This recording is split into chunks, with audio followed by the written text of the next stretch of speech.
Bueno, tengan buenas tardes todos, caballeros y señoritas. Hoy es 22 de agosto del año 2022. Vamos a iniciar la clase número 5, que es ya pues la parte de la bioquímica con la que debemos de empezar, que es el estudio y el conocimiento de la célula. Vamos a hacer un pequeño resumen de lo que es la célula como tal, ya que la célula pues es la base de la vida, ¿verdad? Por eso es que la materia pues se llama bioquímica, bio de vida, y lo que da vida o lo primero que da vida es la célula como el organismo más pequeño de la que se conoce que posee pues vida en este sentido, ¿verdad? Así que vamos a compartir ya las diapositivas para que vayamos iniciando con la clase del día de hoy.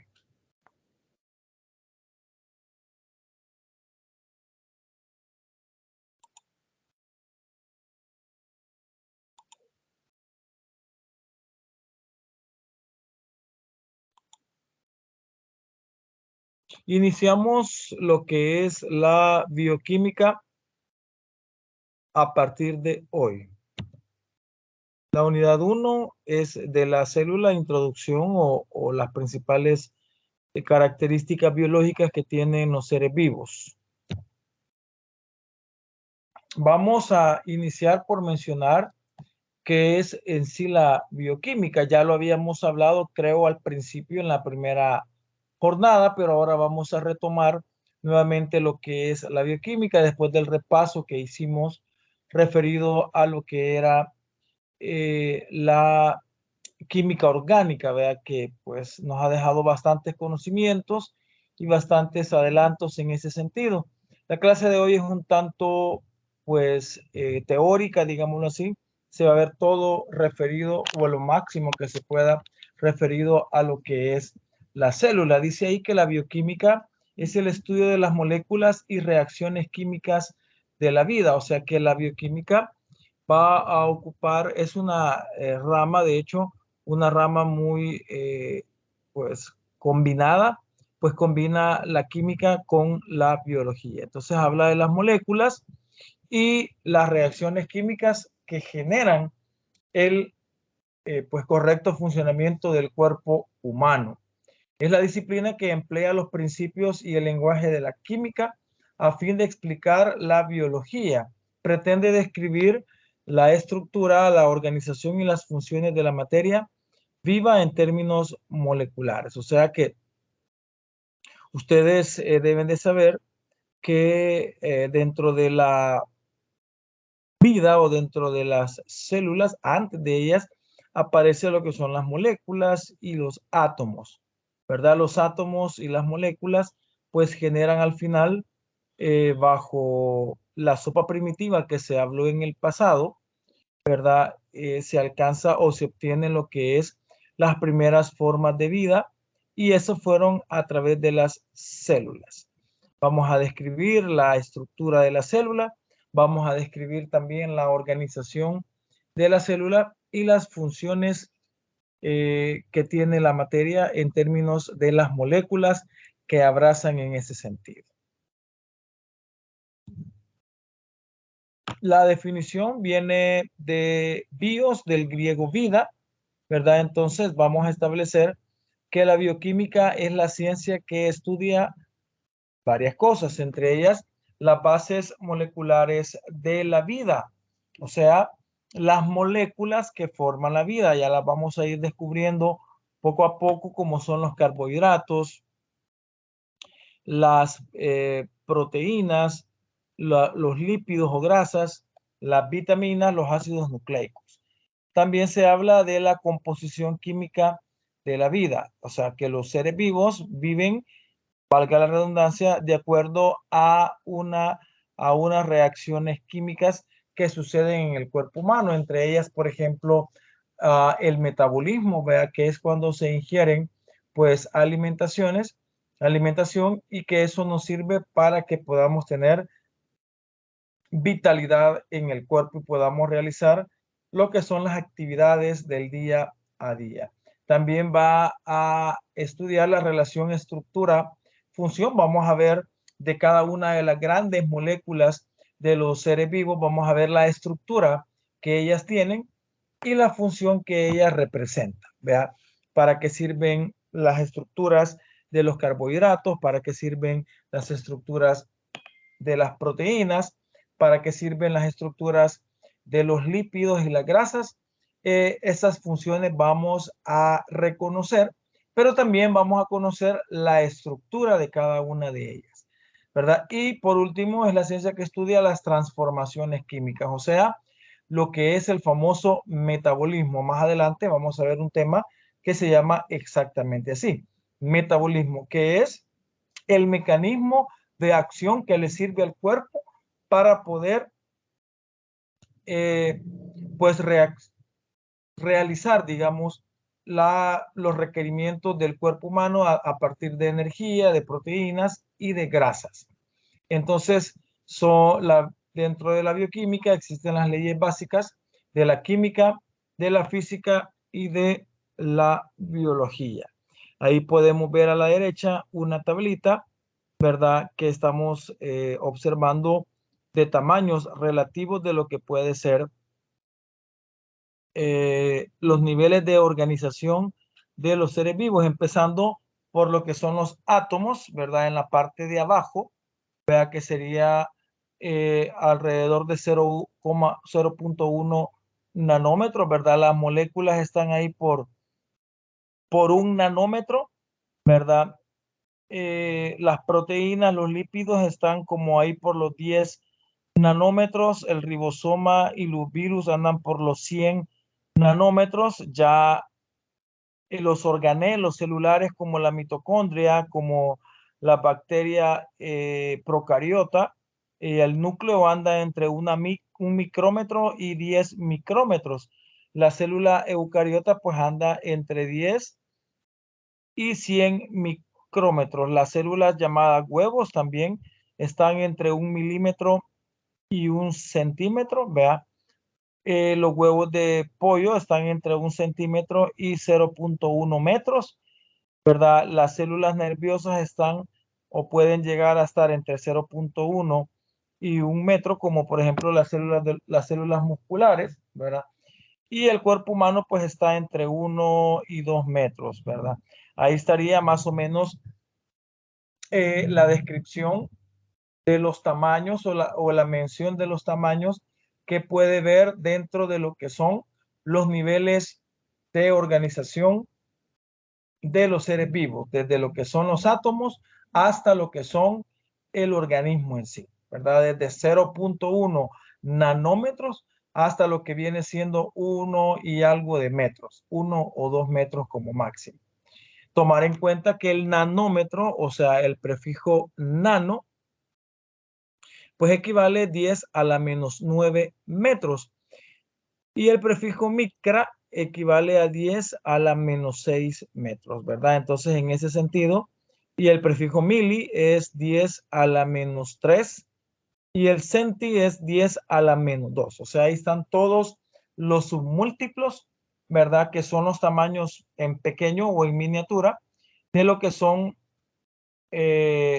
cada uno de los componentes, de los niveles de organización de los seres vivos, átomos, moléculas, macromoléculas como las proteínas, organelos como los ribosomas, virus que son muy aparte pero que forman parte de este estudio, célula procariota, célula eucariota, núcleo, huevos pequeños, huevos de pollo, células como las neuronas y las musculares y el cuerpo humano. Ahí estarían los tamaños de cada uno de ellos. Otras definiciones de la bioquímica es así. Por ejemplo, se puede decir sencillo, la química de las células vivas. Podría ser una definición, pues lo suficientemente sencilla como para poder comprender en este caso. También se puede hablar de las sustancias presentes en los organismos vivos y las reacciones químicas en las que se basan los procesos vitales.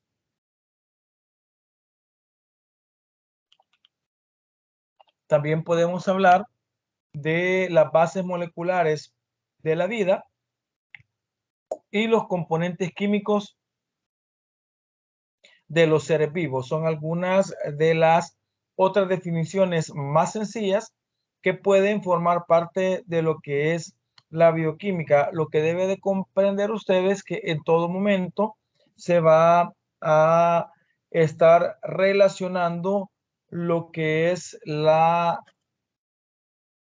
lo vivo, como las células en este caso, con la química como tal, ¿verdad? Entonces, en ese sentido, su objetivo primordial es describir los procesos de la vida a nivel de moléculas. Además, todos los procesos biológicos como la visión, la digestión, el pensamiento, el movimiento, entre otros, son producto de la acción de las moléculas. En ese caso, se habla ya de eso. Entonces, al final, las moléculas son las que vamos a ver que están por debajo de la célula, pero al final estas van a servir para formar lo que son las células y al final generar lo que es ya las formas de vida, donde una célula pues, va a tener proteínas, va a tener carbohidratos, va a tener grasas, va a tener vitaminas y ahí va a estar contenido también el ADN, la herencia, el ARN también. Entonces, por ahí, dentro de esas moléculas es que vamos a describir los procesos de la vida que suceden en cada uno de los procesos que existen.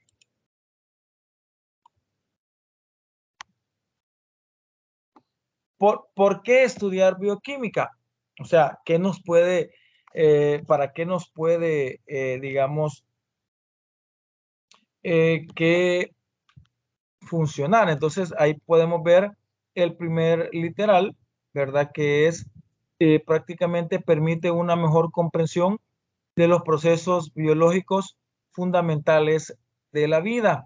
En ese caso, estamos hablando de que a pesar que es química o que tiene que ver la química, entonces al final, pues tiene que ver directamente con la parte de la vida. O sea que ahí no podríamos hablar de algo que esté aislado, ¿verdad? Sino que algo que está o que forma parte en cada una de ellas. También tiene profunda influencia en la medicina, ya que dentro de la bioquímica pues se pueden hablar algunos temas de gran importancia como lo que es la medicina, la salud, la nutrición, ya que también ayuda a comprender a nivel molecular enfermedades como la diabetes, ¿verdad? Y también eh, hay otra enfermedad como se llama la anemia falciforme, que acá la voy a leer, ¿verdad? Que es un gen anormal llamado gen drepanocítico. Las personas con la enfermedad nacen con dos genes de células falciformes, uno de cada progenitor. A eso pues comúnmente se le llama enfermedad de las células. También vamos a ver en qué consiste la fenilcetonuria y nos dice que es un trastorno hereditario poco frecuente que provoca que un aminoácido denominado fenilalanina, lo vamos a ver cuando veamos las proteínas, se acumule en el cuerpo. La fenilcetonuria se produce como consecuencia de un cambio en el gen de la fenilalanina hidroxilasa, ¿verdad? ¿Qué puede ocasionar o qué estudiaría entonces en este sentido? Retraso de las habilidades mentales y sociales, tamaño de la cabeza mucho más pequeño de lo normal, hiperactividad, movimientos espasmódicos de brazos y piernas, o sea, dolores, discapacidad mental, convulsiones, erupción cutánea y temblores. También está la hipercolesterolemia, que sería grandes cantidades de colesterol, ¿vea? Vamos a decir que es un trastorno que transmite de padres a hijos, es una enfermedad provocada que el nivel del colesterol LDL es el malo, el HDL es el bueno, sea muy alto. La afección empieza al nacer y puede causar ataques cardíacos a temprana edad. ¿Qué puede provocar hipercolesterolemia? Puede provocarlo el sobrepeso, por eso hay que cuidarnos, la obesidad y una dieta excesiva poco saludable, ¿verdad? Con abundantes comidas procesadas y ricas en azúcares, ¿verdad? Eh, como la comida chatarra, es comida de ese tipo. Es la causa más frecuente de hipercolesterolemia. Se debe a que existe un desequilibrio entre el aporte del colesterol y el que el organismo necesita. Alguien puede decir, mire, Lick, y el colesterol es malo, o sea, no necesito tener colesterol. Sí se puede en algún momento necesitar, bueno, de hecho se necesita. Lo malo es el exceso, ¿verdad? El exceso, y en ese sentido, pues, es lo que se da a la enfermedad. Entonces, es de tratar de comer alimentos bajos en colesterol. También está el Alzheimer. El Alzheimer es o sucede casi siempre a la gente de mayor edad, ¿verdad? Entonces, estamos hablando de la pérdida del conocimiento, ¿verdad? Genera demencia, deterioro de la memoria, como por ejemplo dificultad para recordar eventos, dificultad para concentrarse, planificar o resolver problemas, problemas para completar tareas diarias en el hogar o en el trabajo, como escribir o usar utensilios para comer. Entonces, en ese sentido, se tiene todo eso, ¿verdad? Entonces, también puede servir en farmacología, porque puede servir bastante para lo que es fármacos, ¿verdad? Entonces, ahí pues se puede tomar en cuenta esa interpretación. Eh, También constituye un pilar de la biotecnología. La biotecnología es, en otras palabras, digámoslo así, la, como la ingeniería genética. Tiene que ver directamente con la herencia de padres a hijos. Entonces, ahí está la parte de la clonación en la biotecnología, está la parte de la herencia de padres a hijos y todo aquello que tiene que ver con el tratamiento que se le hacen a los cuerpos o a las plantas, digamos, o verduras, para que la producción sea muchísimo mejor. Entonces, todo eso comprende el estudio o tener conocimiento de lo que es la bioquímica. Ustedes como estudiantes de agronegocios, pues van a tener en algún momento que conocer algunas bases de la biotecnología, conocer un poco de la genética, de la dinámica de la genética, de cómo se dan los procesos hereditarios en animales, por ejemplo, la ley de Mendel, que puede servir bastante en algún instante. Y el hecho de, ustedes ven alimentos más adelante, cómo poder procesar alimentos que sean de mejor calidad, que le pueda servir a usted para, pues, producir, ser productores de frutas y verduras, y en ese sentido que sean de calidad, y para eso pues necesitan que la bioquímica esté presente en ese sentido. Ahí están algunos de los ejemplos de lo que son o de lo que tiene que ver la bioquímica. Ahí pueden ver de que hay, por ejemplo, fecundación in vitro, ¿verdad? Hay bastante visión a través del microscopio. Se ve también lo que es el ADN, ¿verdad? Y algunos tipos de organismos que existen, ¿verdad? También se ven ahí algunas frutas, ¿verdad? Y eso pues hace ver de que la bioquímica está presente en lo que es la tecnología como tal, ¿verdad? Entonces, todo lo que tiene que ver con la fecundación in vitro, con la, pues, eh, las cajas de Petri para hacer cultivos, mejorar la especie. Eso tiene que ver con la biotecnología, ¿verdad? Sacar especies de mejor calidad, tanto animales como vegetales. Entonces, por ahí tiene que tener su sentido la biotecnología referido a lo que es eh, la bioquímica. Algunos de los objetos de estudio de la bioquímica. El estudio se simplifica gracias a la uniformidad entre los seres vivos, ya que todos los seres vivos, y de ahí tiene que ver bastante la evolución bioquímica, aquella teoría de la evolución que se miraba en bachillerato o en tercer ciclo, donde se decía de que todos los seres vivos teníamos los mismos tipos de elementos en nuestro cuerpo. Ahora se sabe que esos elementos son, por ejemplo, los carbohidratos, las proteínas, las vitaminas. Por eso es que aquí al final dice, contiene las mismas macromoléculas. O sea, todos tenemos carbohidratos, todos tenemos proteínas, todos tenemos lípidos. Utilizan la misma moneda de energía. O sea, estamos trabajando con lo que es el ATP, la adenosina trisfosfato. Eso es nuestro, podríamos decir, nuestra central energética.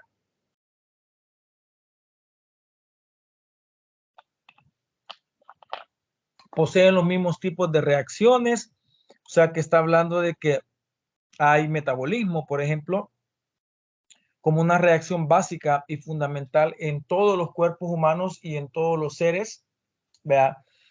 Y el código genético, que es algo que tiene que ver con un montón de letritas que sirven para transcribir el ADN, duplicar y replicar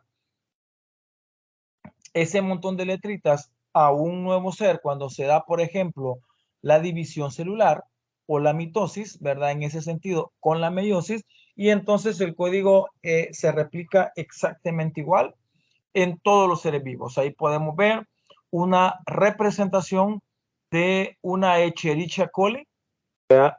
Cómo puede ser la parte de la macromolécula de la Escherichia coli, que sería una bacteria, de la espinaca, que sería una planta, y cómo se vería el nudo también de un humano. Usted puede observar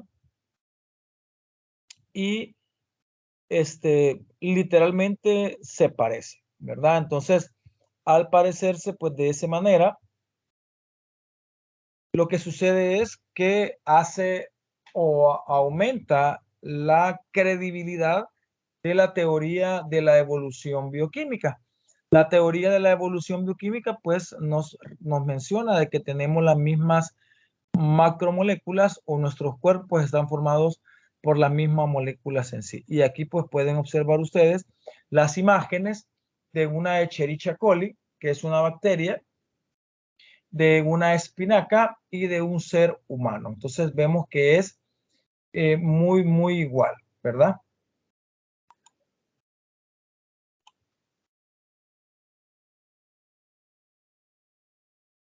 La ciencia la historia, perdón, de la bioquímica es una ciencia relativamente joven.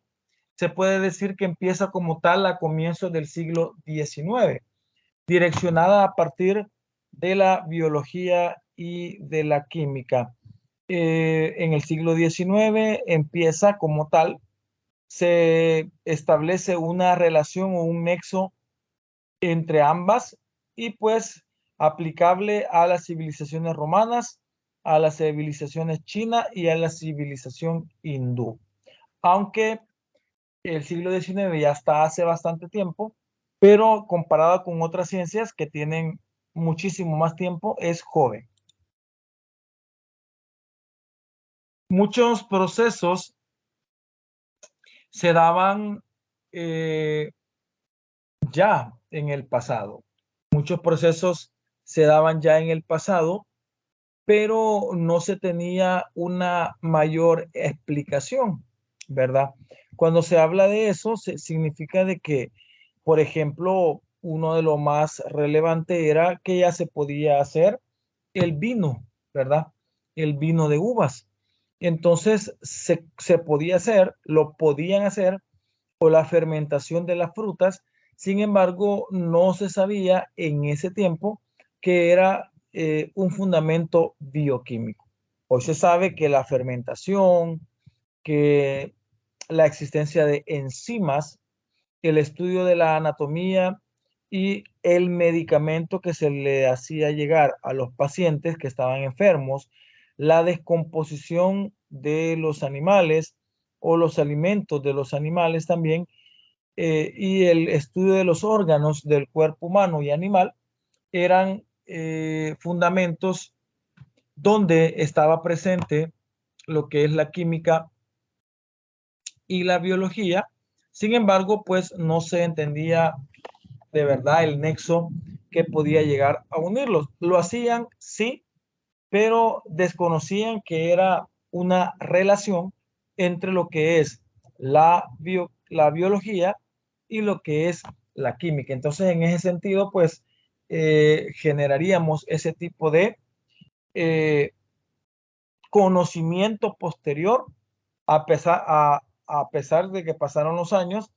Poco a poco el ser humano pues se vino dando cuenta de que realmente había una gran relación entre lo que era eh, pues la química con la biología. Pasaban procesos como fermentarse algo que no, que lo ocupaban, de hecho lo usaban, la generación de alcohol, por ejemplo, a partir de los carbohidratos.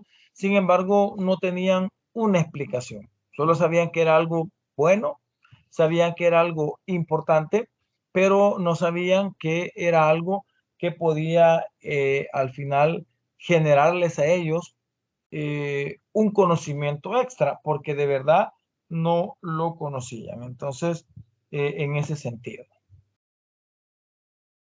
Los inicios suelen situarse, los inicios de la bioquímica suelen situarse con el descubrimiento de Friedrich Wöhler en el año de 1828. Friedrich Wöhler generó un hallazgo que abre una nueva etapa de la historia de los compuestos orgánicos y que puede considerarse como el nacimiento de la química orgánica moderna. Wöhler combinó cianato de plomo, esta PbOCN sub 2 y amoníaco NH3 para formar un tercer compuesto inorgánico que se llama cianato de amonio de fórmula NH4OCN. Mediante un proceso que es más complicado que solo aplicar calor, ¿verdad? Al calor, presión y varias condiciones, forma lo que es la urea. Entonces, acá la urea es parte de lo que tiene la orina, ¿verdad? La orina, pues, la produce un ser humano. Y la orina, el olor característico es de la urea, ¿verdad? Entonces, en ese sentido, cuando Wöhler combina el cianato de amonio con el amoníaco, o cianato de plomo, perdón, con el amoníaco, genera cianato de amonio y esa reacción, ¿verdad? Genera lo que es la urea, ¿verdad? La urea era de orden orgánico, o sea, solo lo generaban los seres humanos, los animales que orinan. Entonces ahí estaba presente la urea, por lo que se consideraba un compuesto, en ese caso, un compuesto orgánico, que nacía siempre de seres vivos, pero que con el pasar de los años, Friedrich Wöhler pudo obtener urea a partir de sustancias inanimadas, o sea, a partir de compuestos químicos. Entonces, cuando eso se da, al final, pues se genera lo que es eh, una revolución, digámoslo así, porque él había encontrado la química orgánica. Ahí reconoce Friedrich Wöhler esa capacidad que tuvo de poder encontrar lo que es la base de lo que era la química orgánica, que fue lo que vimos en las 4 semanas anteriores. Usted sabe que la química orgánica es la química del carbono, ¿verdad? Por lo que la urea, que es el NH2CO3, es la urea. Ahí es carbono.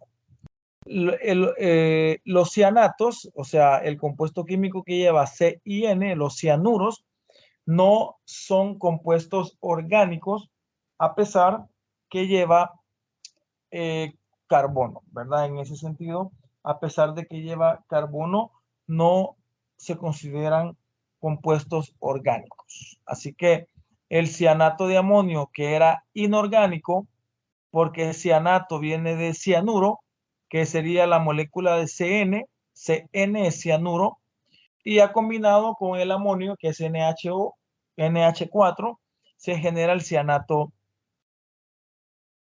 de amonio, del cual se obtiene lo que es la urea, ¿verdad? Entonces, por ahí como que es importante, como que base esta interpretación, ¿verdad? Entonces, por ahí, con ese descubrimiento, pues se abre un abanico de posibilidades tremenda.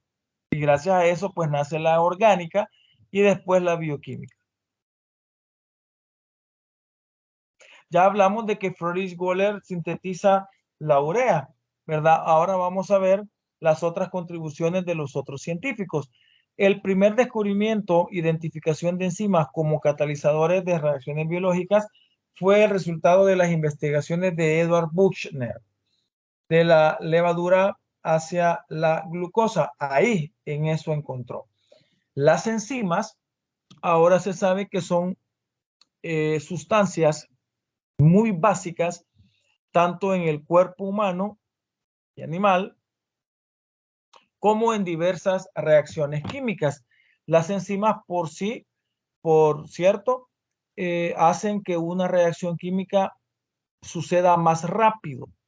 Entonces, el haber encontrado enzimas en levadura glucosa le generó un gran aporte a la bioquímica, ya que el metabolismo de todos los alimentos que nosotros ingerimos día con día tiene que ver directamente con la presencia a la hora de comer de enzimas de tipo biológico, o sea, aceleradores de las reacciones químicas en este caso, en el cuerpo humano.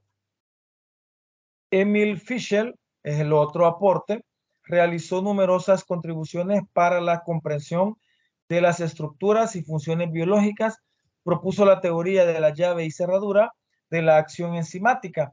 Recibió el Premio Nobel de Química en 1902 por sus investigaciones sobre el metabolismo de los azúcares, las purinas.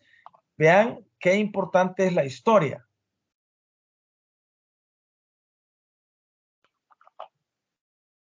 Porque este pequeño resumen de la historia que se tiene, pues generó al final una gran importancia en cada uno de los aportes que ellos generaron para la bioquímica en sí.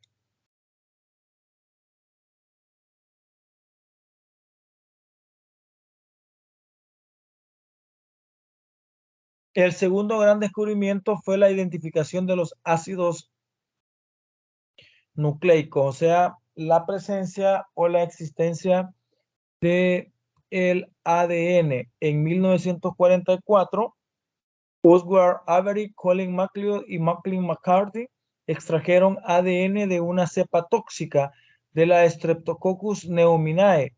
Lo mezclaron con otra cepa no tóxica del mismo microorganismo y al final, pues, lo que se dieron cuenta es de que la cepa no tóxica había, pues, como replicado la misma información que tenía la cepa tóxica, la Streptococcus pneumoniae. Entonces, al final, lo que hicieron fue darse cuenta de que había algo que hacía que la réplica se hiciera muy bien entre una cepa y la otra. Y al final, pues, eso terminó siendo los ácidos nucleicos como tal, ¿verdad? en ese sentido. Y en 1953, James Watson y Francis Crick dedujeron la estructura en 3D del ADN, la que hoy conocemos como la estructura de doble hélice en forma de una escalera de caracol, ¿verdad? Entonces, como pueden ver, son grandes aportes que se tienen de estos científicos que se dedicaron a hacer todas estas investigaciones para poder ver cómo nace la bioquímica.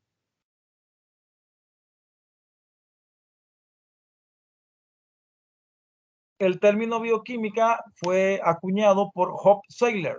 Tomó su actual sentido en las primeras décadas del siglo XX como un área centrada en la investigación de las reacciones químicas que tienen lugar en los seres vivos y de las enzimas que las regulan. El término se introduce en 1903, hace más de 100 años. Se hablaba al principio solamente de reacciones químicas.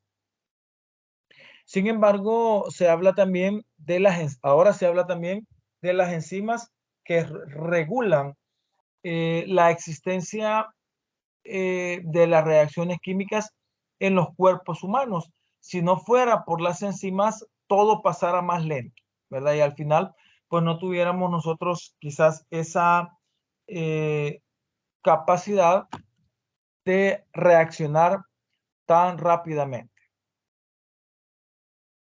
Esto sí me voy a detener y si gusta, capturen en la pantalla porque es bien importante hablar de las biomoléculas.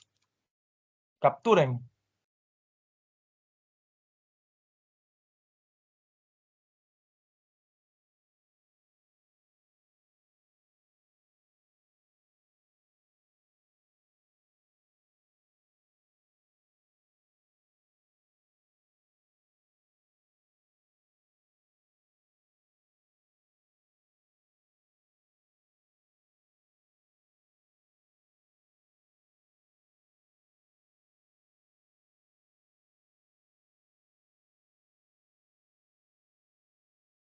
Vaya, la importancia que tiene eso en cada uno de los seres vivos es las famosas biomoléculas. Son las moléculas específicas de los seres vivos, aunque también hay sustancias inorgánicas, cerca de 100 elementos químicos. Vaya,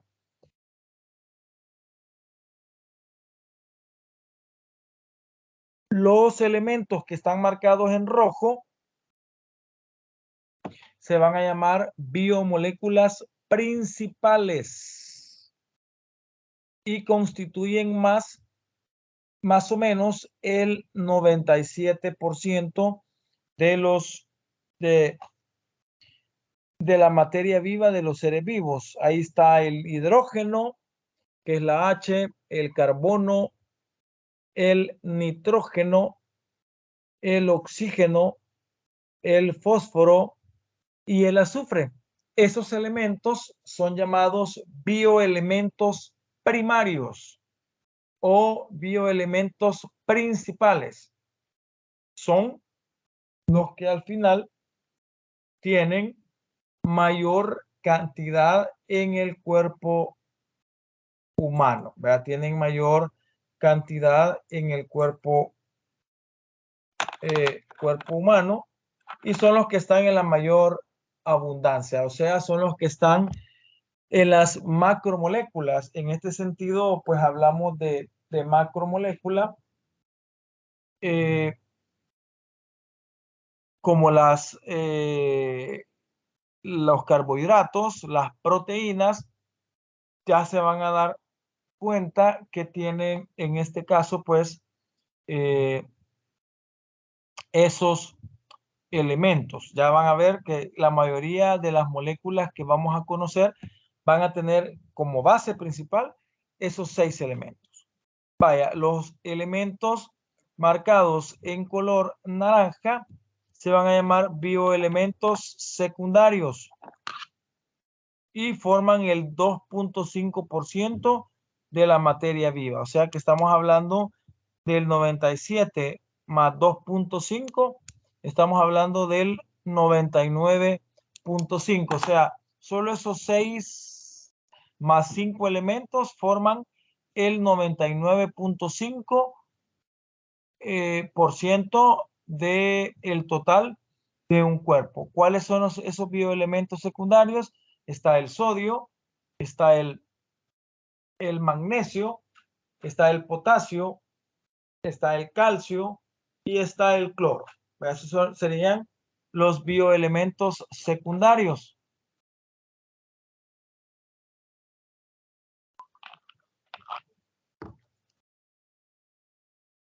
Los marcados en verde son los llamados oligoelementos y representan en conjunto un aproximado del 0.5%. O sea, se encuentran en el cuerpo humano en una pequeña cantidad. Nada más vale el 0.5%, ¿verdad?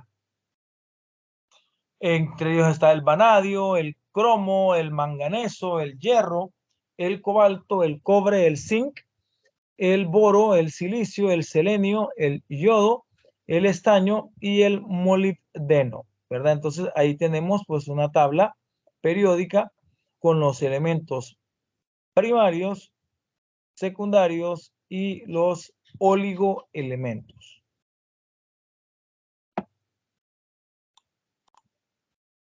No se sabe con exactitud cómo fueron elegidos estos elementos por las formas de vida primitiva durante las primeras etapas del proceso evolutivo.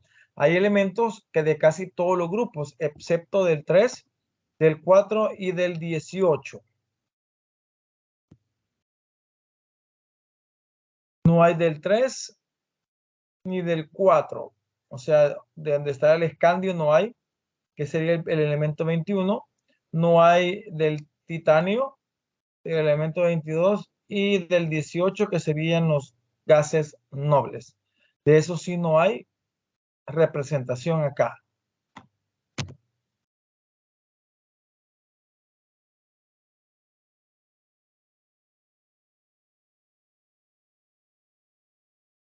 Hay una gran posibilidad de que la selección preconcebida por características favorables de los elementos. También existe una posibilidad de una selección aleatoria de la sopa de elementos. Estos elementos forman moléculas llamadas biomoléculas, y estas biomoléculas participan en una serie de procesos biológicos como el almacenamiento, la transferencia de información genética, la catálisis y la generación de energía en el caso de los carbohidratos y de las grasas o lípidos. Entonces vamos a destapar lo que en sí son las biomoléculas, ¿verdad? La primera sería los carbohidratos, la otra sería los lípidos o grasas, la otra sería las proteínas y la otra sería los ácidos nucleicos.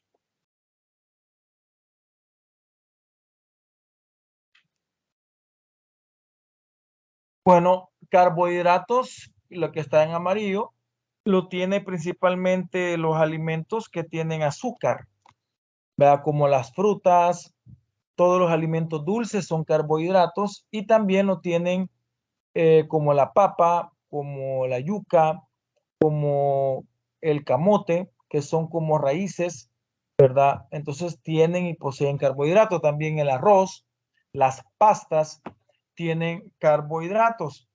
También lípidos tiene, por ejemplo, la carne, ¿verdad? Como la carne de cerdo, ¿verdad? La carne de res, los mariscos como el camarón, ¿verdad? Tiene lípidos o grasas, y también la comida rápida, la que es frita, ¿verdad? Posee lípidos, y muchas veces esos lípidos no son o no van a ser funcionales en el cuerpo humano. También hay lípidos o grasas de tipo vegetal, ¿verdad? Como el caso de el aguacate, ¿verdad? El maní y el coco, ¿verdad? Que tienen grasa vegetal que puede hasta cierto punto ser un poquito mejor o un poquito más sano al cuerpo humano. Bueno, las proteínas, que es de lo que están formados los músculos y que es de lo que debería estar formado nuestro cuerpo humano para verse sólido, tiene, por ejemplo, proteínas, las carnes, la de pollo, la de res, la de cerdo, la de pescado. Tiene proteínas también los frijoles, la leche, posee proteínas y que son pues de gran importancia para pues la dieta diaria en realidad. Y los ácidos nucleicos pues está formando parte de esto dentro de los cuerpos humanos.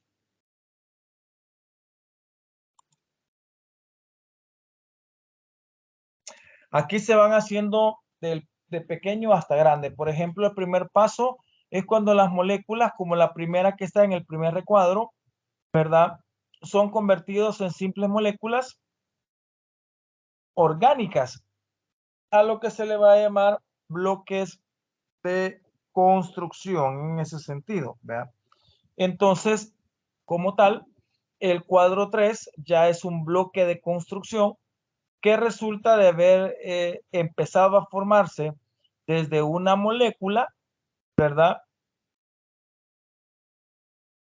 Como la que aparece en el primer cuadro, a una molécula orgánica.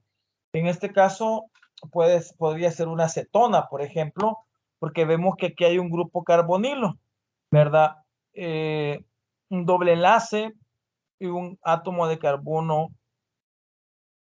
e hidrógeno, ¿verdad? Puede ser que sea una acetona, ¿verdad? Y pues la unión de ellas, de más, van a generar los bloques de construcción, ¿verdad? Que son los que a lo que le dan paso a formar las biomoléculas. Las biomoléculas que están acá a partir de los bloques de construcción van a generar macromoléculas. En este caso, las macromoléculas son las proteínas. Y de las proteínas, pues se obtienen los complejos supramoleculares. Y eso genera el principio general de la organización de la vida. Cada organización supone propiedades que no se pueden predecir a base al nivel de organización anterior. Es sabido de ustedes o ha de ser sabido de ustedes que las proteínas son las que generan las formas de vida.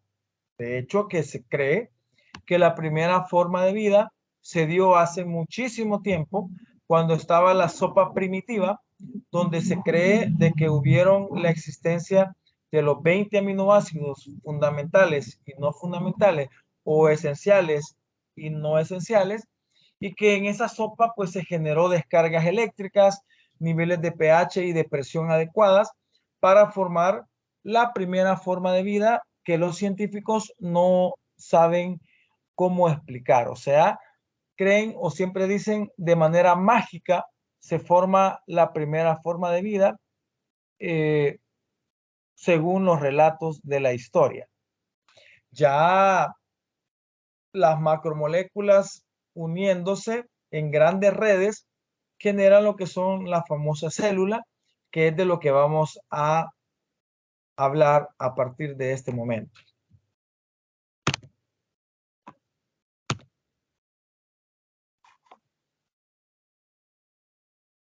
Ahora sí, vamos a entrar al estudio de, así, un estudio fugaz de lo que es la célula.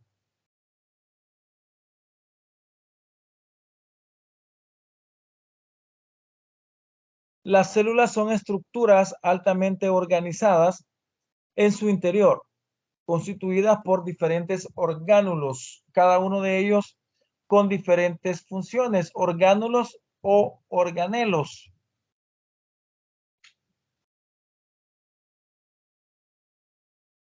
Ahí están algunas de las partes de la célula y una pequeña función de cada uno de lo que hace cada uno de los organelos. Ahí está, por ejemplo, la membrana plasmática, que son los pequeños compuestos orgánicos que entran en el interior de la célula a través de la membrana plasmática. La membrana plasmática es como las paredes que hacen que las células sean únicas y no que estén topaditas o juntas, pero no revueltas en ese caso, ¿verdad? Entonces, en ese sentido, los compuestos entran a través de la célula, y ahí se representan con chibolitas que entran a través de la célula y van haciendo así como una fila y hacen dos caminos.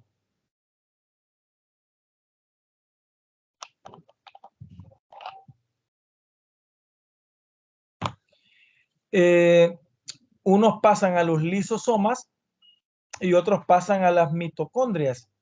Los lisosomas transforman estos compuestos en otros todavía más sencillos, o sea, que los lisosomas agarran ciertas sustancias y las pedacean, vaya, por decirlo así, en esa manera.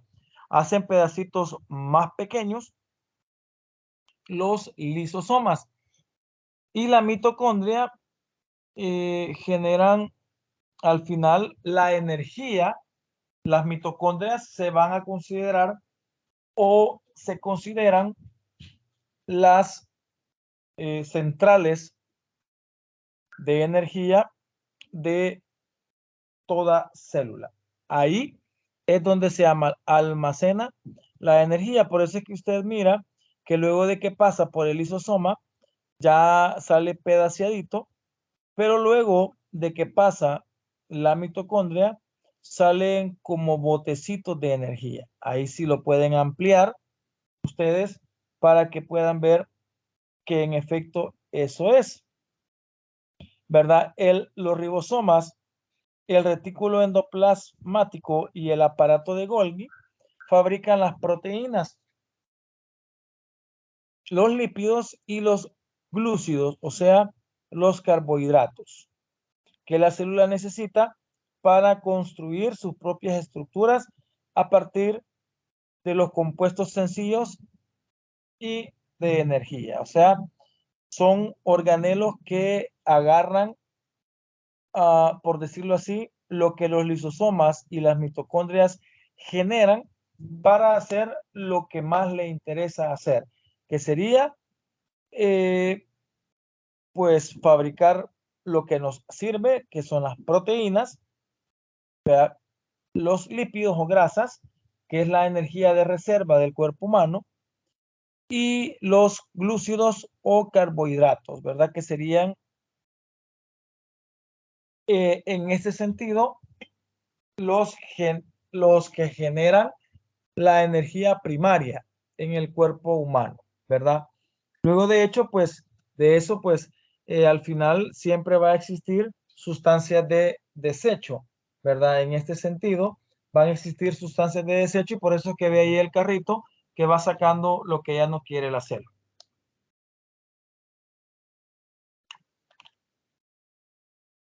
Ahí dice las sustancias de desecho que se forman como consecuencia de estos procesos salen al exterior a través de la membrana plasmática. O sea que la membrana plasmática es la que permite el ingreso de las sustancias y es la que también permite la salida de los desechos de la célula.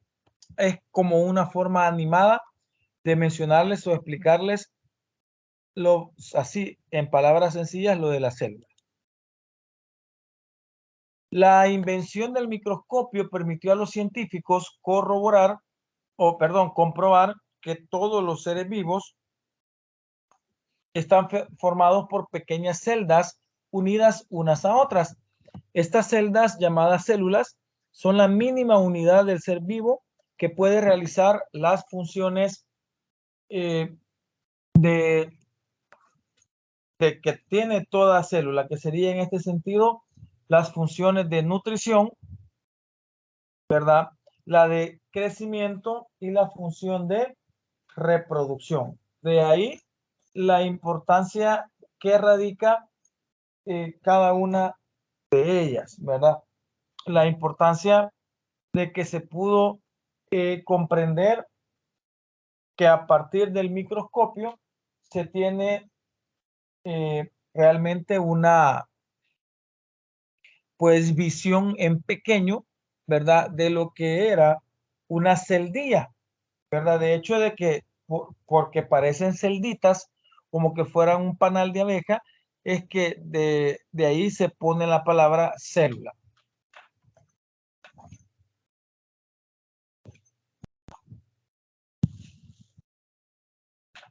Del término celda se proviene lo que es el término célula. Vaya, entonces eso generó mayores conocimientos, ¿verdad? De lo que se quería reconocer o comprobar. Vaya, seguimos. Los estudios realizados por Robert Hooke y otros científicos permitieron establecer en el siglo XIX lo que hoy se conoce como la teoría celular, ¿verdad? La teoría celular dice lo siguiente. Uno, que todo ser vivo está formado por una o más células. Dos, la célula es lo más pequeño que tiene vida propia. Es la unidad anatómica y fisiológica del ser vivo. 3.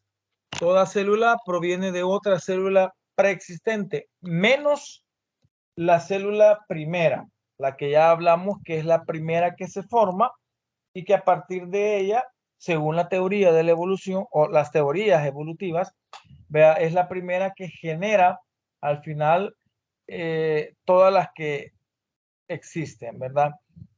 Por eso una célula siempre va a ser hija de otra célula.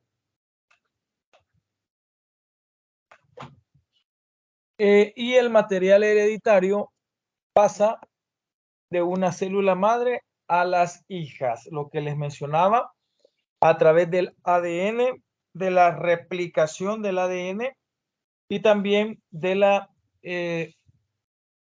interpretación que hoy en día se tiene de todo cuanto a la genética o a la herencia se tiene, ¿verdad? Entonces, a eso se le llama teoría celular y está formado por esas cuatro enunciados, ¿verdad? O postulados que explican la teoría de la célula. Solo los seres vivos tienen células, por eso la 1, ¿verdad? Todo ser vivo está formado por una o más células. Hay células, no hay seres vivos unicelulares como una amiba, por ejemplo, que solo es una célula el ser vivo. Nosotros tenemos millones y billones de células en nuestro cuerpo. Ahí están algunos tipos de células. Vamos a ver si tiene alguna definición. Esa es la célula procariota, que era, por decirlo así, la célula más sencilla, donde el ADN estaba disperso en todo el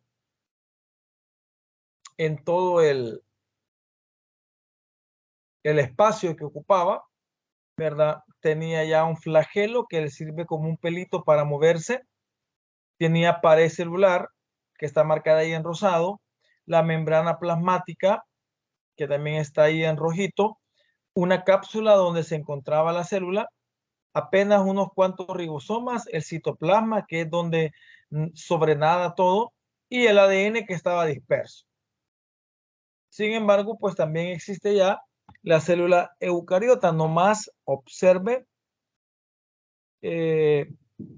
pues note En ese sentido, qué complejo es ya al final comparar la célula eucariota con la célula procariota. Vean, en ese sentido se podría tomar en cuenta.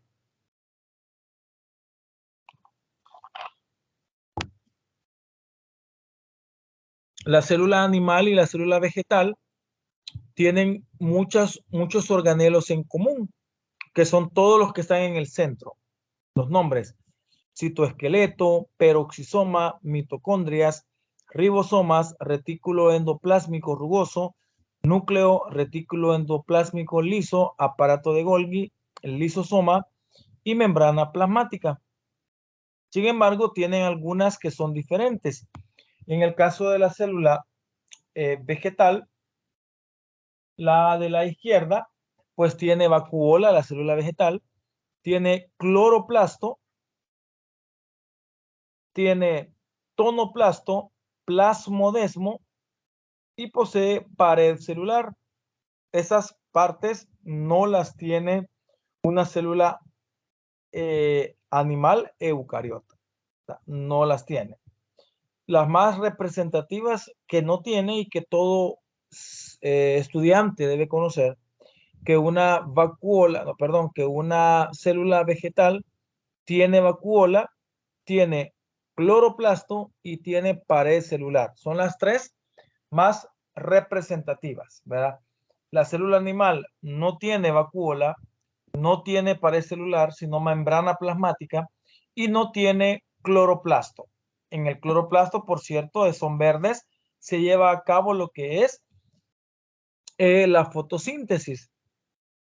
Como tal, no puede tener un cloroplasto una célula animal, porque la célula animal no es autótrofa.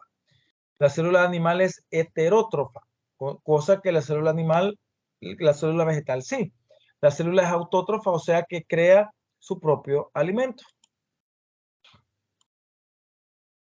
Ahí están algunas de las características de la célula procariota.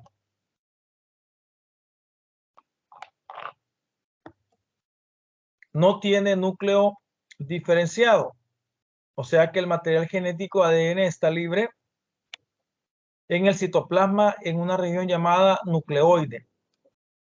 Solo posee unos orgánulos llamados ribosomas. Los organelos no están rodeados de membranas, tienen un diámetro promedio de 1 micrómetro. Ejemplo, las bacterias y las arqueas, que son las formas de vida más antiguas que existen. Las famosas arqueobacterias, casi todas tienen células procariotas. Pro significa antes de, y careón, núcleo, o sea, procariótica, antes de tener núcleo. Se le llama a eso. La célula eucariota, las células que tienen orgánulos rodeados de una membrana se llaman eucariotas. O sea que el hecho de que tenga membrana celular y adentro de la membrana celular estén los organelos o orgánulos, eso le permite que se llame eucariota. Tienen un diámetro promedio de 20 micrómetros, o sea, volumen celular entre 10 a la 3 y 10 a la 4 veces mayor. El material genético, o sea, el ADN, está encerrado en una membrana y forma el núcleo. Aquí está el núcleo, que es el morado grande. Poseen un gran número de organelos rodeados por membranas, como el centríolo, los lisosomas, las mitocondrias, el citoplasma, la membrana plasmática, el complejo de Golgi o aparato de Golgi, los ribosomas, el retículo endoplasmático liso, que es REL, y el retículo endoplasmático rugoso, RER, ¿verdad? Y es el tipo de célula que presentan el resto de los seres vivos.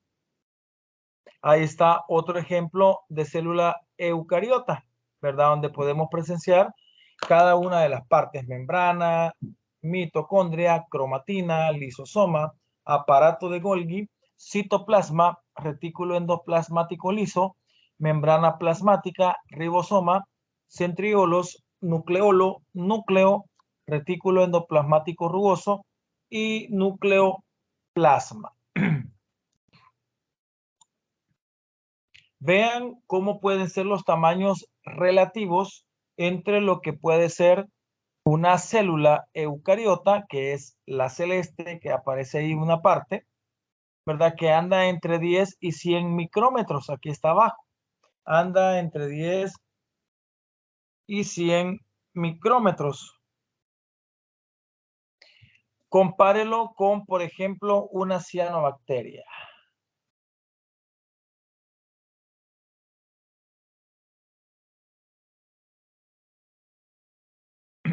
Que anda en ese tamaño, ¿verdad? Todas ellas son células procariotas, ¿verdad? Como la Escherichia coli, vean cómo se ve de pequeña, las verdes, y los Staphylococcus, ¿verdad? Vean los tamaños que puedan andar entre 0.2 y 10 micrómetros. Pero nada se compara a la pequeñez de los virus. Vean los virus, ahí están, que tienen un tamaño entre 0.05 y 0.2 micrómetros en este sentido, ¿verdad? Entonces, podemos ver que ya en esos tamaños pequeños, a pesar de que son pequeños, tenemos grandes diferencias de tamaño que puede existir entre ellas, ¿verdad? Entonces, ahí estaríamos.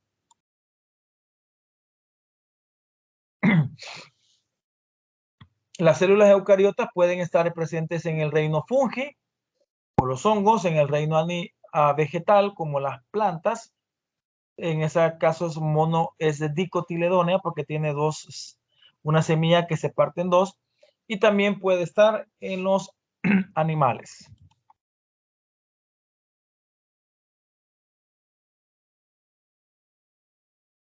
Las membranas de las células eucariotas permiten la división del trabajo dentro de la célula. Hasta ahí podemos hablar de que hasta ellas trabajan en equipo. Unas hacen una cosa, otras hacen otra, para que el funcionamiento de esa célula sea el óptimo y sea el adecuado, ¿verdad? En ese sentido. Y los organelos, pues, son como los órganos, ¿verdad? Dice especializado para llevar a cabo una actividad en particular. Es como en grande nuestros órganos, como el corazón, como los riñones, como los pulmones. En este caso son los ribosomas, los lisosomas, la mitocondria, los retículos, el aparato de Golgi, entre otros. O sea, los organelos que son de la célula vienen siendo como los órganos nuestros, solo que en la célula. Esa es una imagen de una célula animal con todas las partes que tiene.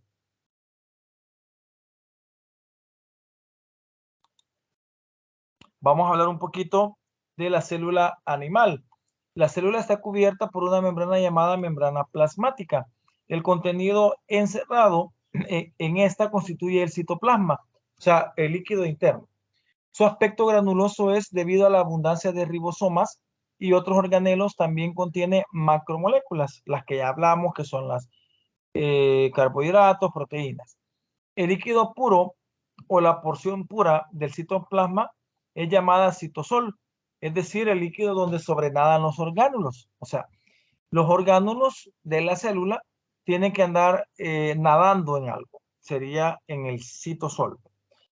Pero lejos de ser un fluido sin estructura, está penetrado por una intrincada red tridimensional de filamentos y túbulos interconectados denominados citoesqueletos. Son ahí en donde reposan los organelos. Más adelante pues viene una imagen de un citoesqueleto.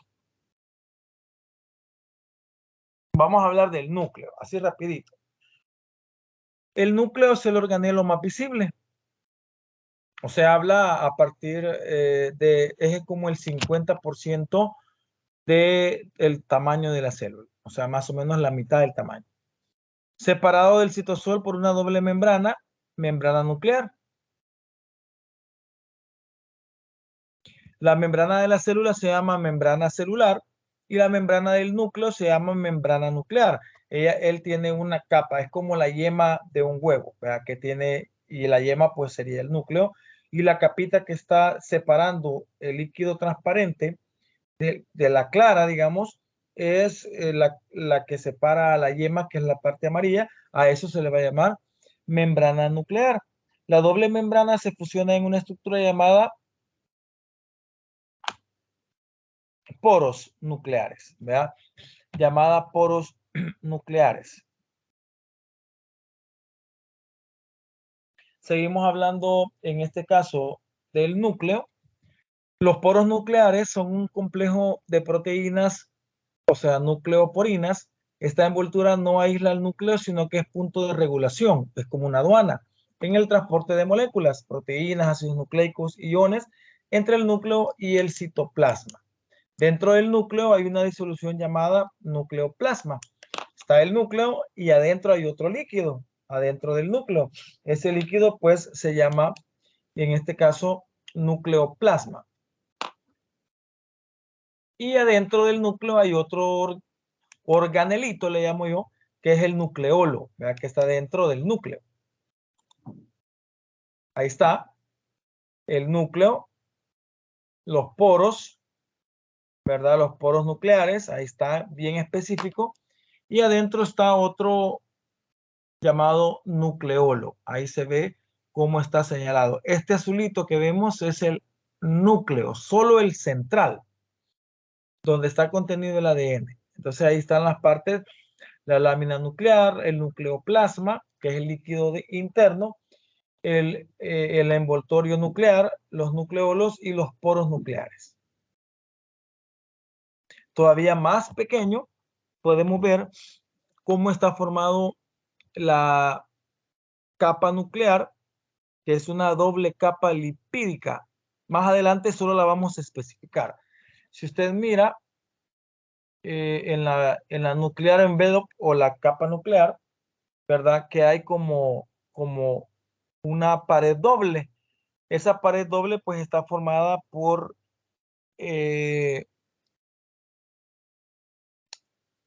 lípidos, ¿verdad? En ese sentido.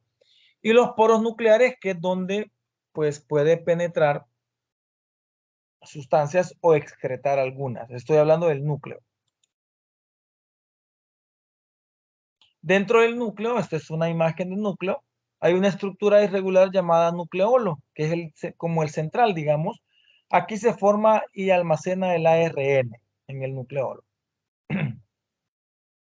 El componente más abundante en el núcleo es la cromatina, que está formada por ADN y proteínas. Forma cromosomas durante la división celular. Ahí aparecen los famosos cromosomas, que ya son los que llevan la información genética de un padre a un hijo. Vean en ese sentido.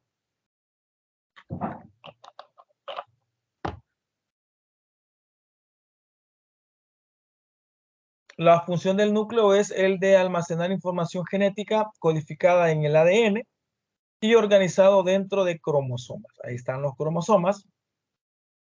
Y es para mantener codificado el ADN y traspasarlo de un lugar a otro. Vaya, hablamos algo del núcleo. Ustedes pueden volver a revisar la diapositiva, pueden volver a escuchar mi explicación y si no, pues con la lectura se comprende. Ya hablamos del núcleo, que ahí está señalado en la imagen. Ahora vamos por lo que está afuerita del núcleo, que serían el retículo endoplasmático. Son como pliegues, ¿verdad? Es un sistema de membrana que se extiende a través del citoplasma, desde la membrana nuclear hasta la membrana celular. O sea, conecta el núcleo, o sea, el centro, digamos, con la membrana celular, ¿verdad? O sea, son como un sistema de pliegues que va conectando al núcleo, o sea, la membrana nuclear, con el exterior, o sea, con la membrana celular, que es la que envuelve a la célula. Sistema membranoso y provee vías para el movimiento de materiales por la célula. O sea, todos los materiales que se muevan entre el exterior y el interior, o sea, desde afuera de la célula hasta llegar al núcleo, va a pasar a través del retículo endoplasmático. Así se ve más o menos una imagen en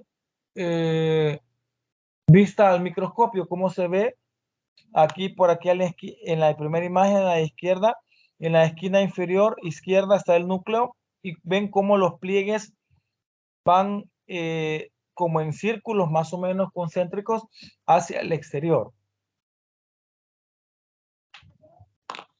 Algunas de las membranas del retículo endoplásmico tienen una apariencia rugosa que se debe a la presencia de los ribosomas. Algunas tienen como ribosomas que son como pelotitas, le vamos a decir, y se ve como con granitos. Se llama retículo endoplasmático liso a las membranas del retículo endoplasmático que no tienen ribosomas. Algunos tipos de lípidos y esteroides se forman en las membranas del retículo endoplásmico liso. Inactivación y detoxificación de drogas y otros componentes. Ahí estaría más o menos la información de los retículos endoplasmáticos. Seguimos con el retículo endoplasmático. Entre ellas, ahí las funciones, se sintetizan las proteínas de la membrana del retículo endoplásmico rugoso para ser distribuido en la célula. Ahí está. Y el retículo endoplasmático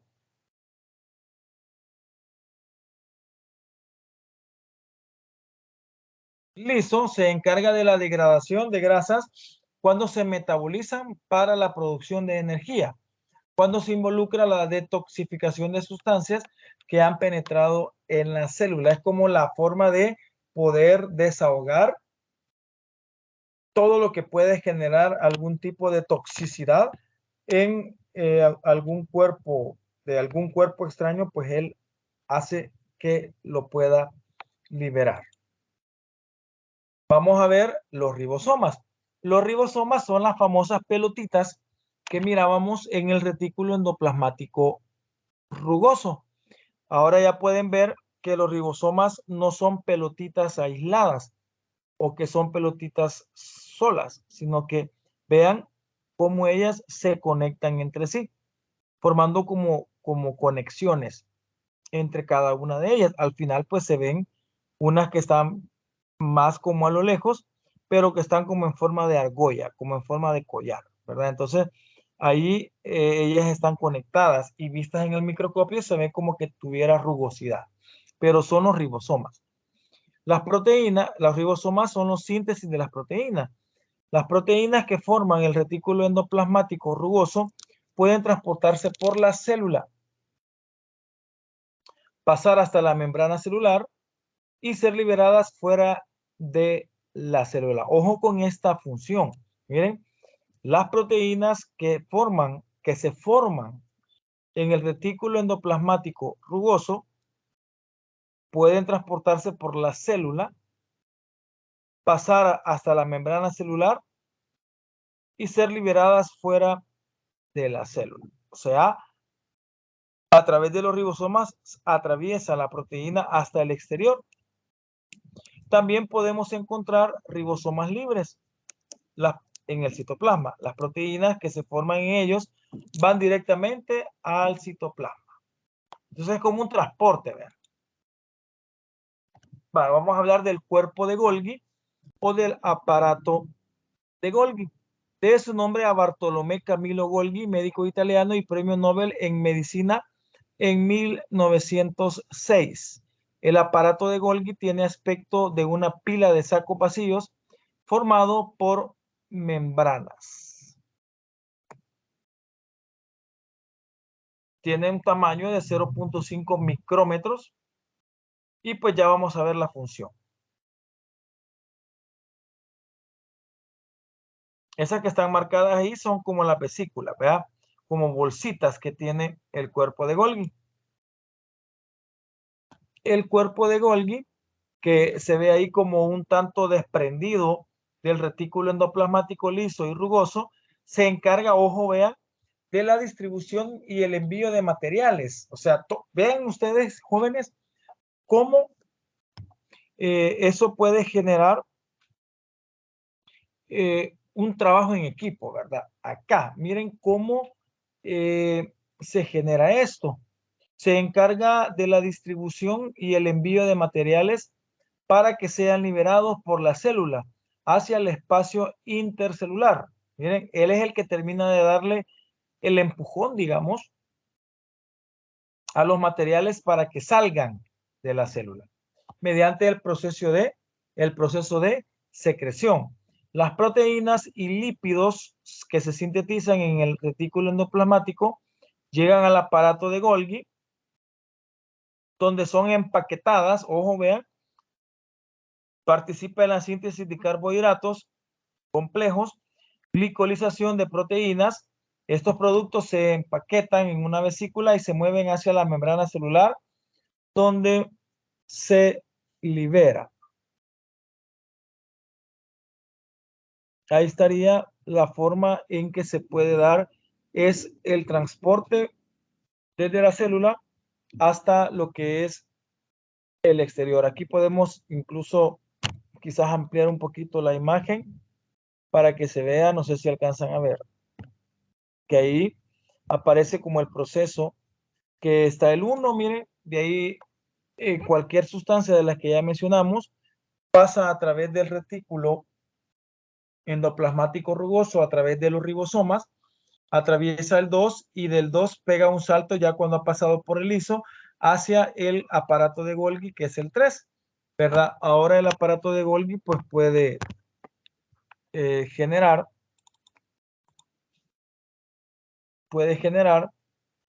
algunos cuantos caminos. Puede soltar de una vez en el 4 al exterior, ¿verdad? Puede mandarlo a formar un lisosoma, que sería como una envoltura, ¿verdad? O puede enviarlo a espacios especiales de excreción, como en el caso del 6, o mandarlo en forma como envuelta, ¿va? Digámoslo así. Entonces, en ese sentido, por ahí está cómo se puede interpretar. La cosa es liberar lo tóxico que puede llegar a ser una sustancia en algún momento. Vamos con la mitocondria. Llevan a cabo las reacciones químicas para liberar la energía que se usa en las actividades celulares. Les comenté que las mitocondrias son las centrales energéticas.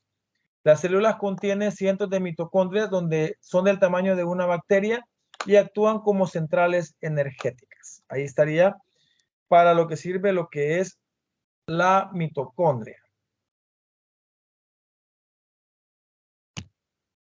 Ahí podemos ver en una célula cómo se ve una mitocondria.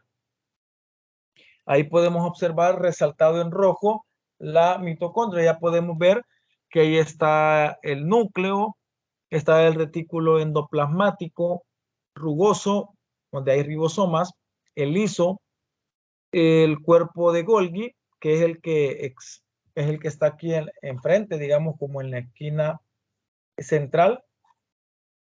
Pero por ahí hay pequeñas incrustaciones de lo que son las mitocondrias, que es las que almacenan la energía de la célula. Ahí podemos ver más de detalle o más a detalle cómo es una mitocondria, ¿verdad?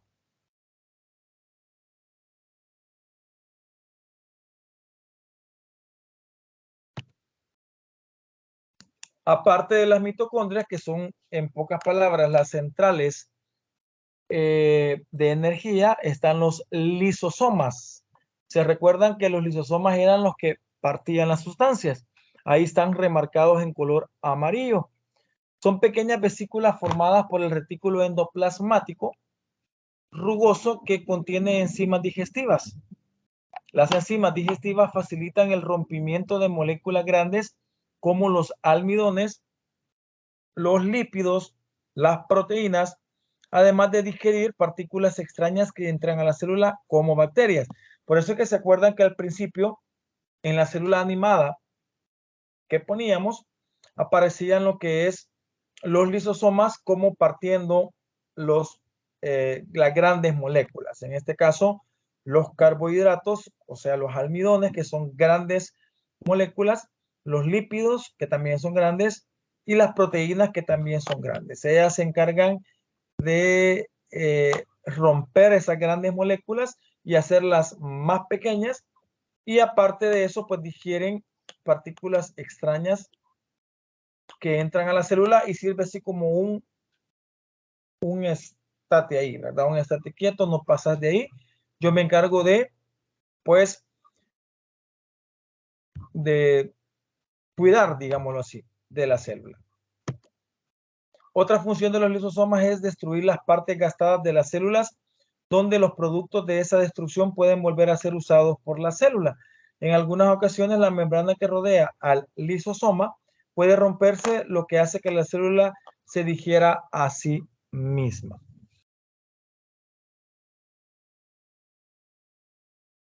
Vean el citoesqueleto, era lo que les decía al principio. Usted observa que en una célula nadan los, los organelos, ¿vea? Realmente no es que naden, sino que están como detenidos en en un líquido que tiene un citoesqueleto, que son todas esas, pues como prolongaciones que tiene y hace que los líquidos estén ahí, perdón, los organelos estén ahí en ese líquido, ¿verdad? Microfilamentos, fibras muy finas hechas de proteínas, microtúbulos, axonemas y citoplasmáticos, estructuras huecas en forma de tubo compuestas de proteínas. Ahí podemos ver la membrana plasmática, el retículo endoplasmático, ¿verdad? Están los microtúbulos que dice ahí, la mitocondria, ¿verdad? Los ribosomas y los microfilamentos. Ahí está cómo se interpreta el citoesqueleto. Los microfilamentos se encuentran en hojas o agrupaciones debajo de la membrana celular. Producen el flujo citoplásmico y en esta forma permiten el movimiento de las sustancias dentro de la célula y en algunos organismos unicelulares. Este flujo permite que se muevan de un sitio a otro.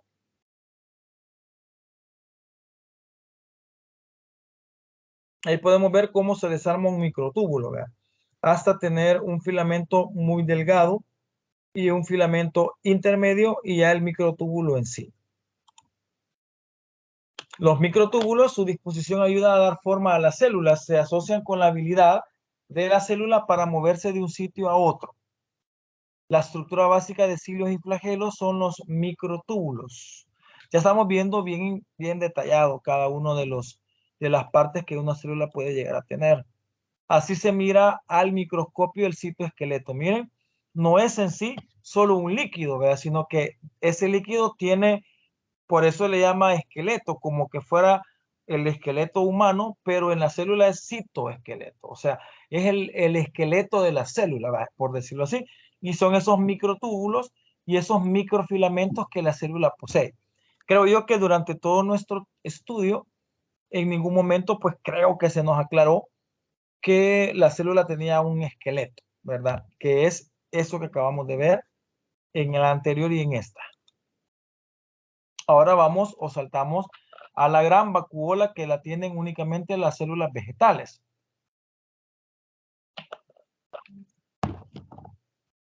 La vacuola central, que es grande y puede ocupar casi todo el espacio y empujar el citoplasma contra la membrana celular.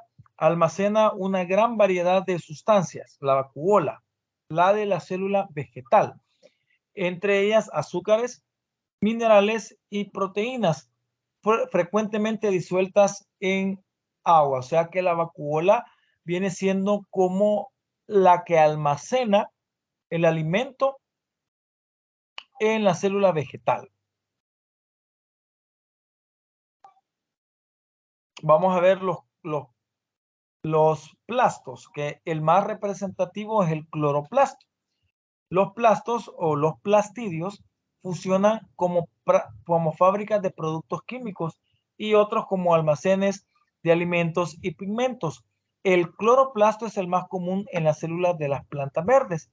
Aquí se elaboran los alimentos, creo que esto todos lo sabemos, gracias a la clorofila que atrapa la energía solar mediante un proceso llamado fotosíntesis y hace que los seres vivos, plantas, sean autótrofas.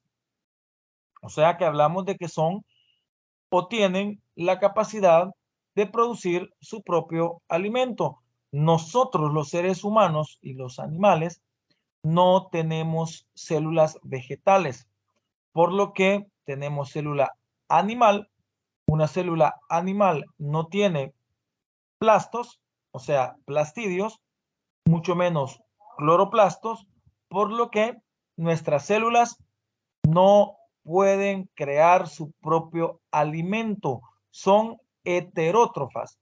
Y es por eso, señoritas y caballeros, que nosotros tenemos que comer, tenemos que alimentarnos, porque si no comiéramos, si no nos alimentáramos, nuestras células morirían de hambre, porque no se les generaran nuevas fuentes de energía, de proteínas y de grasas. Esa es la gran diferencia. Los leucoplastos contienen proteínas, lípidos o almidón almacenados y los cromoplastos contienen pigmentos rojos, amarillos y anaranjados. Son a veces algunas plantas que tienen esos tonos, las hojas. Ahí está cómo puede aparecer un cloroplasto en una célula vegetal.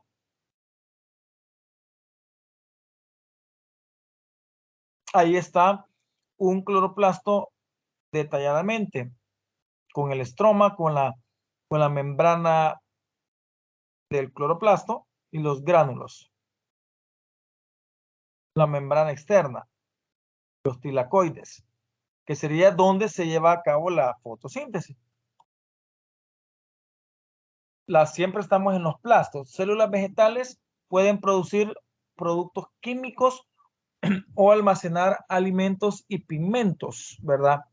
En la mitocondria, los cloroplastos, el plastidio es el plastidio más común de las plantas verdes. Ahí está el cloroplasto con la membrana exterior, con la membrana inferior, con el estroma, con el tilacoide, con el otro estroma, con el espacio intermembranal y las granas, que son las partes de cada uno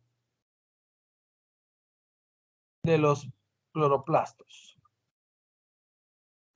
Ahí está lo que les decía, jóvenes. No voy a ampliar mucho más esto, porque esto se va a ver cuando se vean los lípidos, pero solamente decirles que esa es la membrana celular, ¿verdad? Está formada por colesterol, ¿verdad? Por fosfolípidos, por proteínas, por glicolípidos, por oligosacáridos.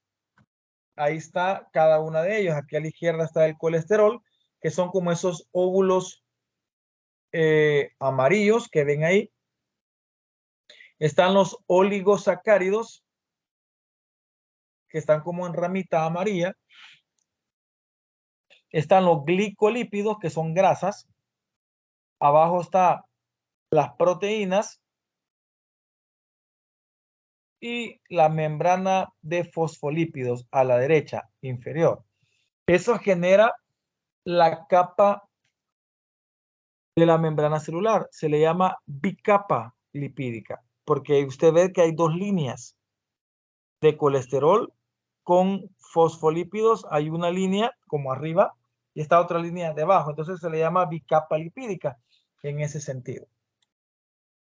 Ahí podemos ver entre la membrana plasmática las funciones, ¿verdad?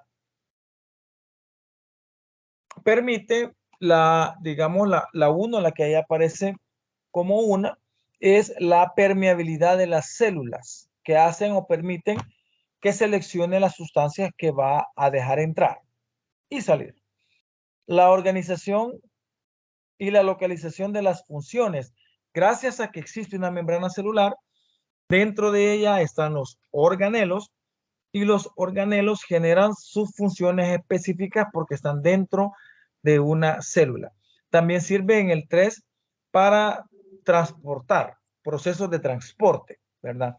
Tanto pueden entrar nutrientes, ¿verdad?, como iones potasio, como iones sodio, como sacar también sustancias de desecho. Y lo mismo, puede salir iones, salen iones potasio y viceversa. Y también permite entre célula y célula la interacción entre célula y célula. Ahí están como pegaditas e incluso entre ellas pueden, vean ahí las flechitas negras, pueden traspasar, sea en algún momento, algún tipo de sustancias. Y hay señales de detección, vean, la 4. Vea, señales de detección quiere decir de que puede detectar en algún momento algún tipo de alguna bacteria que quiera penetrar o algo por el estilo y dar un aviso o una alerta a la célula. O sea, le sirve para protección. Así se ve una membrana plasmática vista en el microscopio. Ahí se ve la imagen.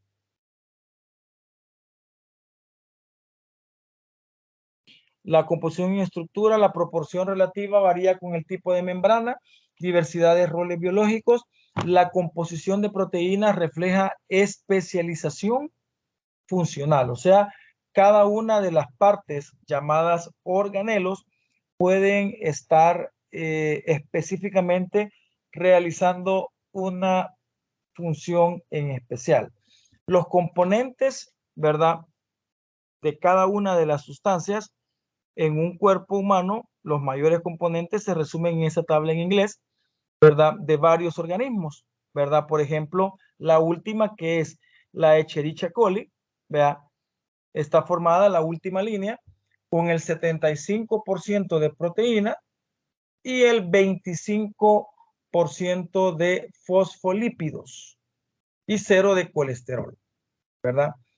El paramecium, ¿verdad?, que sería el que aparece ahí, el paramecium, ¿verdad?, tiene o está formado por un 56% de proteínas, un 40% de fosfolípidos y apenas un 4% de algún tipo de colesterol, ¿verdad? Y el tipo de esterol es el estigmasterol, ¿verdad? A ese que le llaman yeast, que es el tercero de abajo hacia arriba, son las levaduras, ¿verdad? Las levaduras pueden observar que tiene un 52% de proteína, un 7% de fosfolípido y un 4%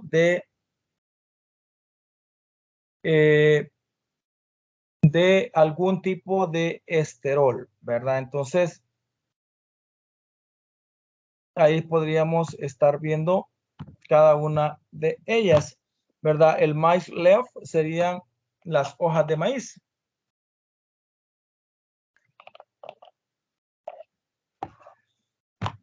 Que sería el 47 de proteína, qué importante, ¿verdad? El 26 de fosfolípidos y el 7 de algún colesterol.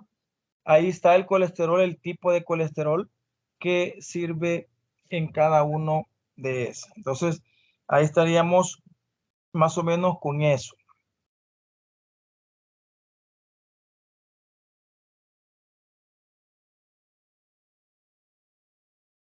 Y ahí pues cada uno de ellos se puede tomar en cuenta lo que puede llegar a tener.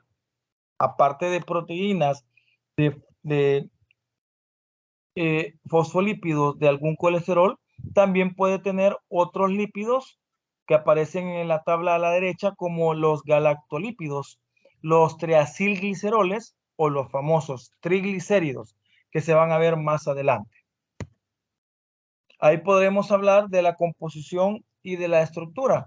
La composición de lípidos en membrana plasmática y membrana de organelos de hepatocitos de rata. Ese es un ejemplo en el caso de una rata. Ahí están los colores en la tabla de abajo. El como rosado es colesterol, el azul es cardiolípidos, el amarillo lípidos menores, el rojo es fingolípidos, el como morado es fosfatildiclorín y el como celeste es el fosfato diletanolamine, algo así. Entonces es para que tengamos una idea que la membrana plasmática está formado directamente por grasas, ¿verdad? Por eso se le llama una bicapa lipídica en ese sentido. Ahí se puede ver la membrana plasmática en su máximo esplendor. Cada chibolita celestita que usted mira por encima, como que fuera el sándwich, vea lo de encima, es una cabecita de un fosfolípido, ¿verdad? Más adelante, pues se les va a mencionar. Aquí dice fosfolípidos polares, están aquí abajo, ¿verdad? Y señalan las dos cabecitas, son fosfolípidos. Como les digo, no puedo especificar más porque no hemos llegado a esa parte, ¿verdad? Entonces dice, aunque las membranas forman diferentes organelos teniendo diferentes actividades, ellas comparten características comunes. Y ahí está todo lo que tiene una membrana celular, o sea, es completamente complejo. O sea, no es solamente una capa que cubre a la célula, sino que es algo que va más allá. Algunas funciones son impermeables a la mayoría de solutos polares y cargados, permeables a no polares. Modelo de mosaico fluido, la membrana es fluida debido a que la mayoría de interacciones entre sus componentes son no covalentes, permitiendo a las proteínas individuales y lípidos libertad para moverse lateralmente en el plano de la membrana. En la bicapa, ya hablamos de que tiene dos capas, se mantiene unida gracias a las interacciones hidrofóbicas entre la membrana de lípidos y los dominios hidrofóbicos de las proteínas de la membrana y es asimétrica, o sea, no tiene una forma bien definida. Vean, ahí le explica la bicapa de lípidos, es el elemento estructural básico de las membranas. Tipos de agregado de lípidos formados depende de condiciones precisas y naturaleza del lípido. Usted puede ver que se genera como una especie de sándwich, ¿verdad? Pero es entre una capa que queda con las cabecitas del fosfolípido por fuera y otra capa que queda con la cabecita del fosfolípido por fuera, unas apuntando hacia arriba y otras apuntando hacia abajo, pero que se unen entre sí, formando la bicapa lipídica. Y ahí pues usted puede observar, ¿verdad? Como un fosfolípido puede ser individual, que puede formar micelas y puede tener dos patitas, digámoslo así, que pueda formar la bicapa en ese sentido. Como les digo, es completamente, ya entrar a esto en detalle es completamente detallado, o sea, complejo, pues, ¿verdad? No es simplemente una capita sencilla y normal, sino que es algo que está formado tal cual. Ahí ese es el fosfoglicérido, ¿verdad? Que no lo voy a explicar, sino que tiene que ver con los lípidos que están formando a las grasas, ¿verdad? Y a la capa lipídica. Y como le digo, aquí vamos a ver más adelante en la parte de las grasas, cabal la explicación de cada uno de ellos, ¿verdad? Cómo tenemos esas cadenas largas de átomos de carbono y se van a dar cuenta de la famosa isomería cis y trans en este tema exactamente. Por eso es que por ejemplo, la isomería trans hace que el pedacito negro esté recto, la isomería trans, y la isomería cis es la que hace que exista esa curvita en cada uno de las patitas, digamos, que pueda tener un fosfoglicérido. Así se mira ya en detalle, ¿verdad? Cómo es la bicapa lipídica, que está formada por fosfolípidos, por glucolípidos y por colesterol. Y la función es una barrera semipermeable. Ahí está lo complejo que es una membrana plasmática. Ahí se ve una célula y se ve cómo se ha levantado un pedazo y cómo especifican lo que en verdad es una membrana plasmática en ese sentido.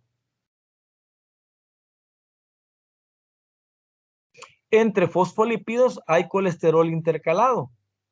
Entre los fosfolípidos, su función principal es la de regular la fluidez de la bicapa, inmovilizando las colas hidrofóbicas próximas a las regiones polares. Y entonces acá vean cómo es que se distribuye, digamos, el recuadrito chiquitito que tiene la flecha lo amplía para que vea cómo el fosfolípido está unido a un colesterol mediante un puente de hidrógeno, que es hydrogen bond, puente de hidrógeno, y ahí está para regular la fluidez de la bicapa. ¿Verdad? Todo tiene una función. Ahí se ve el colesterol, ¿verdad? Entre fosfolípidos, teniendo una función específica.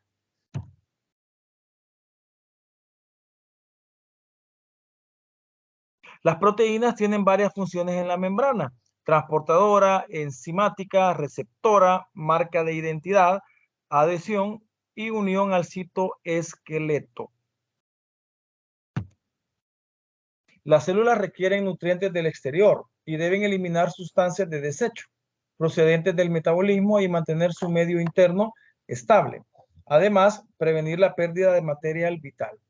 La membrana presenta una permeabilidad selectiva, es lo que les decía al principio, ya que permite el paso de pequeñas moléculas siempre que sean lipófilas, pero regula el paso de moléculas no lipófilas, todo ello manteniendo el equilibrio del medio interno. O sea, tiene cómo parar a unas y cómo no parar a otras.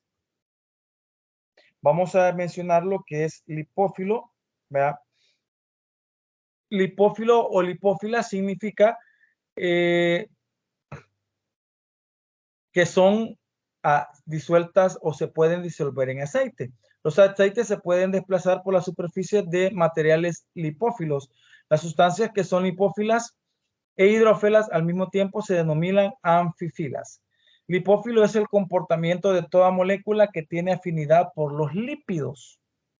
Entonces, esas sustancias, vea, las deja pasar, ¿verdad? Pero las que no son lipófilas, o sea, las que no tiene afinidad con él, que es un lípido, no las deja pasar, ¿verdad? Para todo ello, la célula necesita mecanismos de transporte de sustancias desde y hacia el exterior e interior celular.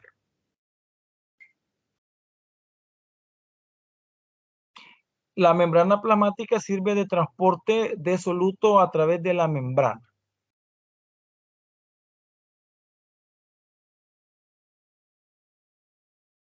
Transportes a través de la membrana. Ahí está una imagen de cómo puede darse tres tipos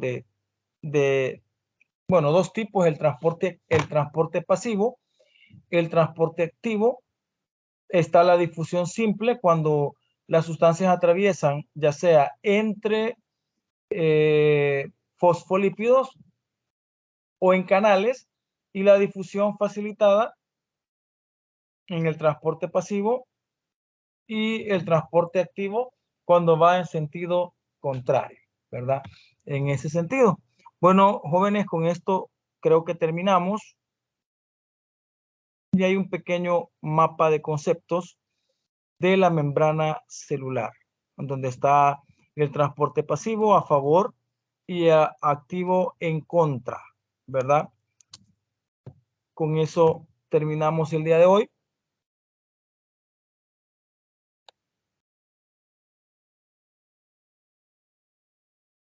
Y pues eran 75 diapositivas, era bastante. ¿verdad? Pensaba terminar un cuarto a las 8, pero siempre me pasé del tiempo, entonces igual vamos a hacer la actividad. Si no hay preguntas, pues dejo la grabación en este momento.